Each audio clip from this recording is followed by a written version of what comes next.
మాది కర్ణాటక రాష్ట్ర. మా నాన్నగారు కన్నడ, మా అమ్మగారు తమిళ్. కన్నడ తమిళ్ ఫ్యామిలీలో పుట్టిన వ్యక్తి నేను.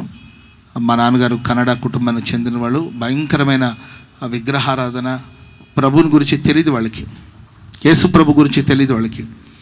ఇప్పటికీ చాలామంది అమాయకత్వంలోనే సాగిపోతున్నారు. పెద్ద కుటుంబం. మా నాన్నోళ్ళు ఇంచుమించు 20 మంది, 17 మంది అన్నదమ్ముళ్ళు, 3 అక్క చెల్లెలు అంటే పెద్ద ఫ్యామిలీ, చాలా పెద్ద కుటుంబం. మేబీ నేను అనుకుంటున్నా ఆ ఊర్లో సగం మంది బంధువులే ఉంటారు అనుకుంటున్నాను. ఆ ఊర్లో పెద్ద పెద్ద పదవులు ఉన్నారు కుటుంబ సభ్యులు, కానీ ఎవరు యేసు ప్రభు నమ్ముకోలేదు. మరి మా అమ్మగారు మాత్రం కొంచెం, మా అమ్మగారికి యేసు ప్రభు గురించి తెలుసు. ఆమె కూడా వివాహం చేసుకుని మా నాన్నగారి ఇంటికి వెళ్ళిన తర్వాత ఆమె కూడా భక్తి, ప్రార్థన ఇవన్నీ మానేసి వాళ్ళలో కలిసిపోయి, తప్పదు కదండి, ఆడపిల్లలకు అదే సమస్యలు కదా, వాళ్ళతో కలిసిపోయి వాళ్ళ కార్యక్రమాలు నిమగ్నమై జీవిస్తున్న రోజులు అవి. మరి అది ఎవరు చేసిన పాపమో తెలీదు, ఎవరు చేసిన శాపమో తెలియదండి. ఏ పాపం వల్ల ఇచ్చిన శాపమో తెలియదు కానండి. మా ఇంట్లో వరుసగా 6 సంతానంలో ఒకరి తర్వాత ఒకరు చనిపోతూ వస్తున్నారనమాట.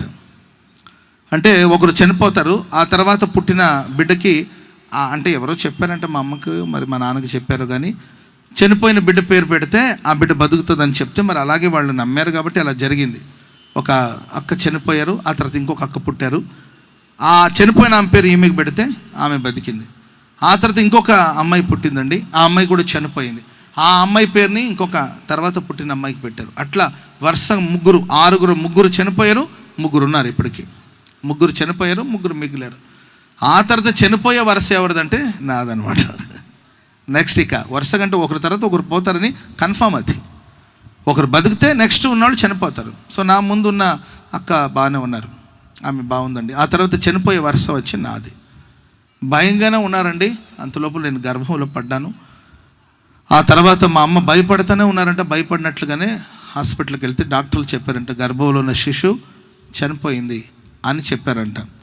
అప్పుడు మా అమ్మ కన్నీళ్లతో, ఎవరు చేసిన పాపమో నా జీవితానికి ఎందుకు ఇలా శాపంగా మారుతుంది, వరుసగా ఇలా ఎందుకు జరుగుతుందని మా అమ్మగారు ఆ రోజు యేసు ప్రభు వైపు తిరిగి ఒక చిన్న ప్రార్థన చేస్తారు. అప్పటికే మా అమ్మ లోకంలో కలిసిపోయి కుటుంబం వివాహం చేసుకున్న తర్వాత భర్త అడుగుజాడలో నడుస్తూ ఆ ఆచారాలు, ఆ పద్ధతిలో ఉన్నారు మా అమ్మగారు. ఒక చిన్న ప్రార్థన చేసుకున్నట్టు, యేసు ప్రభువా, మరి ఏ పాపమో నా జీవితానికి శాపంగా మారి పుట్టిన నా బిడ్డలందరినీ పోగొట్టుకుంటున్నాను, ఈ బిడ్డని నువ్వు కాపాడితే ఈ బిడ్డ నీ సేవకు నేను సమర్పిస్తానని మా అమ్మ చిన్న ప్రార్థన చేసుకున్నారంట.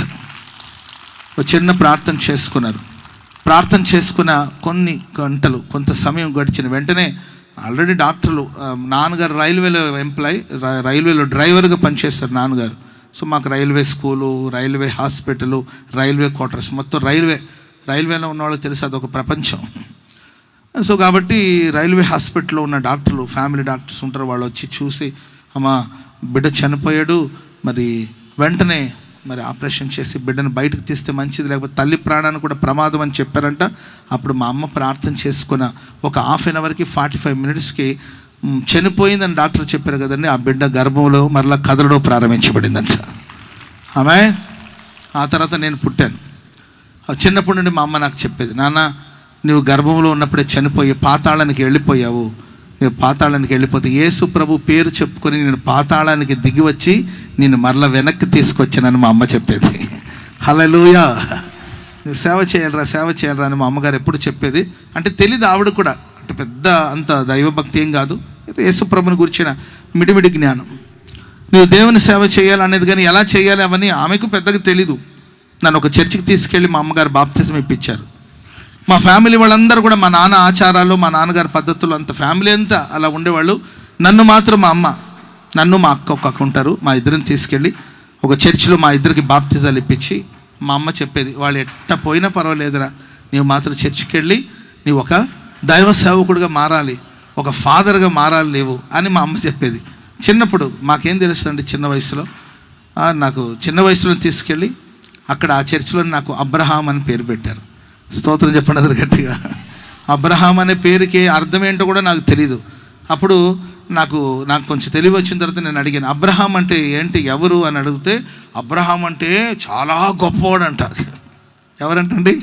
చాలా గొప్పవాడు. ఎక్కడుంటాడు ఆయన అంటే, ఆయన చాలా గొప్పవాడు అంటారా. నీవు అంత గొప్పోడవ్వాలని మా అమ్మ చెప్పేది. ఆ తర్వాత ఆ చర్చిలో ఉన్నవాళ్ళు కూడా నాతో చెప్పేవాడు. సరే ప్రియులారా, నేను ఎదిగే కొద్దిగా మరి ఎందుకో తెలీదు నాకు కొంచెం జ్ఞానం వచ్చే ఆ సమయానికి ఏదో చీకటి సంబంధమైన కార్యక్రమాలు, లోకపు ఆత్మ, చీకటి క్రియలు నన్ను వెంటాడుతూ ఉండేది. నేను కొంతకాలం మా బంధువుల ఇంట్లో చదువుకున్నాను. ఆ ఇంట్లో ఉన్న బంధువులు అంటే మా అన్నయ్య వాళ్ళ ఫ్యామిలీ, వాళ్ళ కుటుంబాలు ఉండేవాళ్ళు. వాళ్ళు భయంకరమైన కార్యక్రమాలు ఉండేవాళ్ళు. లైవ్లో అవన్నీ చెప్పలేము మేము. భయంకరమైన కార్యక్రమాలు ఉండేవాళ్ళు. వాళ్ళ ఒంట్లోకి ఏదో స్పిరిట్ వచ్చేదన్నమాట. ఆ ఒంట్లో స్పిరిట్ వచ్చేది. ఆ ఇంట్లో మా మా మా వదిన వాళ్ళ బ్రదర్ ఉండేవాడు. ఆయన ఒంటి మీదకి ఏదో స్పిరిట్ లాగా వచ్చేదండి. ఆయన ఊగిపోయి పరిగెత్తుకుంటూ వెళ్ళి చెట్టెక్కేసేవాడు. ఏదో వింత పనులనే చేస్తుండేవాళ్ళు. నేను వాళ్ళ ఇంట్లో కొంతకాలం ఉన్నాను. అనుకోకుండా ప్రియులరా, వాళ్ళ ఆచారాల వైపు, వాళ్ళ పద్ధతుల వైపు మగ్గు చూపిస్తూ నేను అటువైపు నా అడుగులు వేస్తున్నప్పుడు మా అమ్మ నాకు ఎప్పుడు చెప్పేది, నాన్న నీవు పుట్టినప్పుడే నీవు గర్భంలో ఉన్నప్పుడు కానీ చనిపోయావు. నేను ప్రభువుకు మాట ఇచ్చాను, నువ్వు చాలా జాగ్రత్తగా ఉండి. మన అమ్మగారు చెప్పేవాళ్ళండి. నేను ఎదిగే కొద్దిగా చీకటి శక్తులు నన్ను ఆవరించడం, చీకటి శక్తులు నన్ను బలహీనపరచడం, నన్ను నేనే విమర్శించుకోవడం, నన్ను నేనే కృంగదీసుకోవడం, చావాలని అపేక్ష పుట్టడం, చావు కోసం వెతుకుతున్న రోజులు అవి. చావాలని ఎన్నో ప్రయత్నాలు చేసిన సందర్భాలు కూడా ఉన్నాయి. చాలాసార్లు చనిపోవాలని కారణాలే లేవు. ఏదైనా పెద్ద ఆర్థిక సమస్యలా, లేకపోతే ఇంకేదైనా సమస్యలా, ఏంటంటే చిన్న వయసు. ఇంకా నేను అప్పటికి ఇంకా 10th క్లాస్ కూడా రాలేదండి. 8th 9th చదువుతున్న సమయంలో ఏదో ఒకటి చేసుకొని చనిపోవాలని ఒక స్పిరిట్ నన్ను వేధిస్తూ ఉండేది, బలహీనపరుస్తున్న రోజులవి. అలాంటి సమయంలో ప్రేమైన వాళ్ళారా, నాకు పెద్దగా భక్తిలో లోతు తెలీదు. ఆ తర్వాత ఒక దైవ సేవకుని ద్వారా నాకు దేవుని గురించి పరిచయం అయింది. ఆ తర్వాత దైవజనులైన యేసన్న గారు నాకు పరిచయం అయ్యారు. స్తోత్రం చెప్పండి అందరూ గట్టిగా. కర్ణాటకలో మా ఊరికి దైవజనులు యేసన్న గారు వచ్చారు. నిజంగా ఆశ్చర్యం. కర్ణాటకలో దావణగిరి అనే ఊరు మా ఊరి పేరు. ఆ ఊరికి దైవజనులు యేసన్న గారు రావడం, వారు ఇలాంటి సభలు ఏర్పాటు చేయడం, ఆ సభలో నేను పాలు పంపులు పొంది ఆ సభలో పరిచర్య చేయడం, ఆ తర్వాత దైవజనులు యేసన్న గారి దగ్గర నేను బాప్తిస్మం పొందడం కూడా జరిగింది. ఆ తర్వాత మందిరానికి వెళుతూ నేను చదువుకుంటున్నప్పుడు ఓ రోజు నాకు ఒక దర్శనం ఇచ్చాడు దేవుడు. ఆ రోజు కూడా దైవజనులు యేసన్న గారు మా ఊర్లోనే ఉన్నారు. ఆ దర్శనంలో దైవజనులు యేసన్న గారు వెళుతూ ఉన్నట్లు, యేసన్న గారిని నేను వెంబడిస్తూ ఉన్నట్లు ఒక కలగన్నాను. నేను ఒక దర్శనం చూశాను ప్రార్థనలో, కల కాదు, దర్శనం అది. ఆ తర్వాత ఎప్పుడైతే ఆ దర్శనం చూసినప్పుడు నేను ఇంటర్మీడియట్ చదువుతున్నాను. నాకు ఒక 17-18 years అప్పుడు ఒక దర్శనం చూశాను నేను. ఆ దర్శనం చూసిన వెంటనే మంచి చెడుకు వ్యత్యాసం కూడా తెలియని పరిస్థితులు అవి. ఆ దర్శనం చూసిన వెంటనే నాకు ఏం జరిగిందో తెలియదండి. ప్రార్థన చేసుకున్నాను, దైవజనుల దగ్గరికి వెళ్ళి మాట్లాడాను నేను.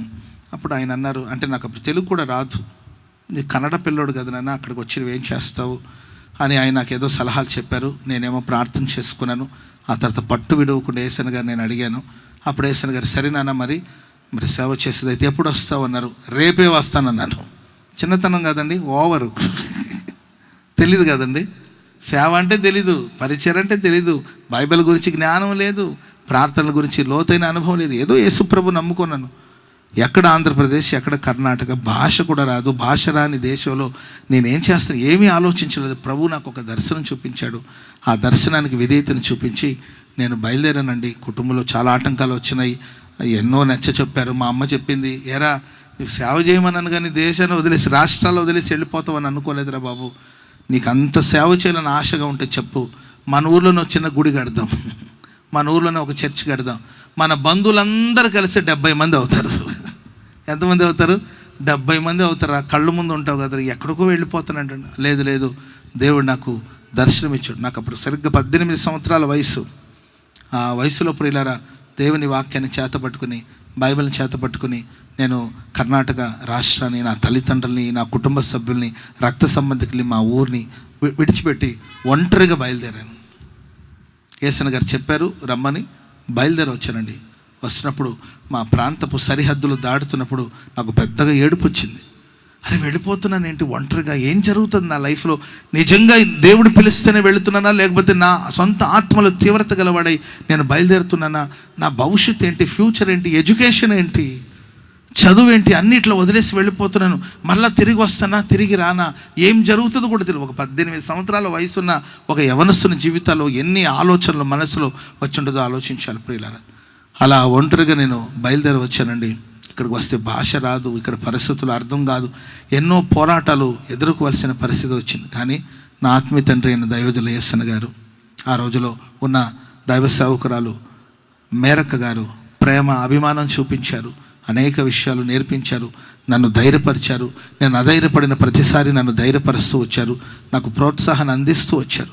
ఎక్కడ వాడో కదా ఈ అబ్బాయి, ఎక్కడ వాడో కదా ఇతని మీద అంత అభిమానం చూపాల్సిన అవసరం ఉందని అనుకోకుండా దేవుని ప్రేమను బట్టి అపరిమితమైన ప్రేమను చూపించారు, ఆదరిస్తూ వచ్చారు, ధైర్యపరుస్తూ వచ్చారు. అప్పట్లో ఫోన్లు అవన్నీ కూడా లేవు కదండి. కుటుంబాన్ని వదిలేసి వచ్చేసాను. తర్వాత నా కుటుంబానికి వెళ్ళడం, ఇంటికి వెళ్ళడం కూడా లేదండి. పరిశుద్ధుల పాదాల దగ్గర ఉండి సేవ నేర్చుకోవడం ప్రారంభించాను. అలా ఆరంభించబడిన నా జీవితం ఒంటరిగా భీకర ధ్వని కలిగిన పాడైన ఎడారిలో యాకోబు ఏ విధంగా ప్రయాణం చేసుకుంటూ వచ్చాడో ఆ విధంగా ఎన్నో సమస్యలు, ఎత్తుపళ్ళాలు, పోరాటాలు అవన్నీ దాటుకుంటూ వచ్చాను. ప్రియులారా, దాదాపుకి ఇప్పటికి 24 సంవత్సరాలు ఆ రోజు ఒంటరిగా బయలుదేరి వచ్చిన నా జీవితాన్ని ఈరోజు మహిమకరంగా ప్రభు మార్చుచున్నాడు. మహిమకరంగా దేవుడు మార్చి ఉన్నాడు. హోసన్నా మినిస్ట్రీస్కి దేవుడు ఆశీర్వాదకరంగా మార్చి ఒక విలువైన పాత్రగా ప్రభు నన్ను వాడుకుంటున్నాడు. ప్రపంచాలు అనేక దేశాలకు దేవుడు తీసుకెళ్ళాడు. అనేక దేశాలకు వెళ్ళి నేను దేవుని సాక్ష్యాన్ని పంచుకుంటూ వచ్చాను. వేవేల సంఘానికి దేవుడు ఆశీర్వాదకరంగా ప్రభు మార్చాడు. లక్షలాది మంది ప్రజలకు దేవుని వాక్యాన్ని ప్రకటించే స్థితిని దేవుడు దయచేశాడు. ఉదయం రాత్రి ప్రతి ఉదయం ఎక్కడో ఒక చోట దేవుని మాటలు ప్రకటించడానికి దేవుడు ఆయన చేతిలో ఒక పనిముట్టుగా ప్రభు నన్ను వాడుకొని నన్ను బహుగా ఆశీర్వదించాడు. ఆమెను చెప్పండి అందరూ గట్టిగా. నన్ను చూసిన ప్రతి కళ్ళు ఆశ్చర్యపడేటట్లుగా, నా గురించి విన్న వాళ్ళందరూ కూడా విస్మయం చెందేటట్లుగా నా జీవితాన్ని దేవుడు ఎంతగానో ఆశీర్వదించారు. దేవుని ప్రియులారా, ఎవరు విడిచినా ఎవరు మరచినా మనం ఆరాధిస్తున్న దేవుడు మనల్ని విడవని దేవుడు, మరువని దేవుడు. ఆమెను చెప్పండి అందరూ గట్టిగా. నేను ఒకటే చెప్తానండి, యేసు ప్రభువుని నమ్ముకొనని ఒక కుటుంబం నా కుటుంబం. మా నాన్నగారేం నీతిమంతుడు కాదు, మా నాన్నగారేం పెద్ద భక్తుడేం కాదు. యేసు ప్రభు గురించి అస్సలు తెలియని కుటుంబం, భయంకరమైన శాపగ్రస్తువులో ఉన్న కుటుంబం నా కుటుంబం. ఇంకా చెప్పాలంటే మా నాన్నగారికి త్రాగుడు వ్యసనాలు కూడా ఉండేది. ఒక త్రాగుబోతు కొడుకు నేను. ఒక శాపగ్రస్తమైన కుటుంబంలో పుట్టిన వాడు నేను. అలాంటి కుటుంబంలో పుట్టిన నా మీదే దేవుడు ఇంత కరుణ చూపించి నన్ను కటాక్షించి పేరు పెట్టి పిలిచి గర్భంలోనే చనిపోయిన నాకు ప్రాణాన్ని పోసి గర్భంలోనే చీకట్లోనే కలిసిపోవలసిన నా జీవితాన్ని ఈ బాహ్య ప్రపంచంలో వెలుగును చూసేటట్లు సహాయం చేసిన దేవుడు. అంతేకాదండి, మరణించాలి చావాలనుకుంటున్న అపేక్షను చంపి, చనిపోవాలనే ఆశల్ని చంపి, బ్రతకాలని బ్రతుకు మీద ఆశను పుట్టించి, నిరాశ నిస్పృహలో నుండి దేవుడు నన్ను వెలుపలకు తీసుకొచ్చి, నేను ఎప్పుడు చెప్తుంటానండి, నేను యేసయ్యని ఏ రోజు వెతకలేదు. యేసు ప్రభువుని వెతకాలి అని వాక్యం చెప్తుంది, కానీ నేను ఏ రోజు దేవుని వెతకాలి, దేవుని మందిరానికి వెళ్ళాలని ఏ రోజు ఆసక్తిని కనపరచలేదు. నేను యేసుని వెతకకపోయినా నా యేసయ్య నన్ను వెతుక్కుంటూ వచ్చాడు. నశించిపోతున్న నన్ను వెతుక్కుంటూ ప్రభు వచ్చాడు. తన రక్షణ సంతోషాన్ని దేవుడు నాకు ఇచ్చారు. తన ఆత్మ ప్రత్యక్షతను దేవుడు నాకు దయచేశారు. నిరాకరించబడి, తృణీకరించబడి, ధిక్కరించబడిన స్థితిలో ఉన్న నన్ను ఒక విలువైన పాత్రగా ప్రభు నన్ను మార్చుకొని ఈరోజు ఆశీర్వాదకరంగా నడిపిస్తున్నారు. నేను చెప్పే మాట ఏంటంటే, ఒక అన్యుని కుటుంబంలో, ఒక లోకంలో పాపంలో శాపంలో ఉన్న కుటుంబంలో పుట్టిన నన్నే ఇంతగా ఆశీర్వదిస్తే, ఈ రాత్రి మైదానంలో వాతావరణం ప్రతికూలంగా ఉన్నా కూడా పట్టించుకోకుండా మీరందరూ ఇక్కడ కూర్చొని ఉన్నారండి. ప్రియులారా, మిమ్మల్ని మీ కుటుంబాన్ని దేవుడు కనికరించుకుని ఉంటాడా? నిన్ను నీ కుటుంబాన్ని దేవుడు విడిచిపెడతాడా? దేవుడు నిన్ను మరిచిపోతాడా? ఆయన ఎన్నడూ తన ప్రజల్ని విడనాడడు, ఎడబాయడు.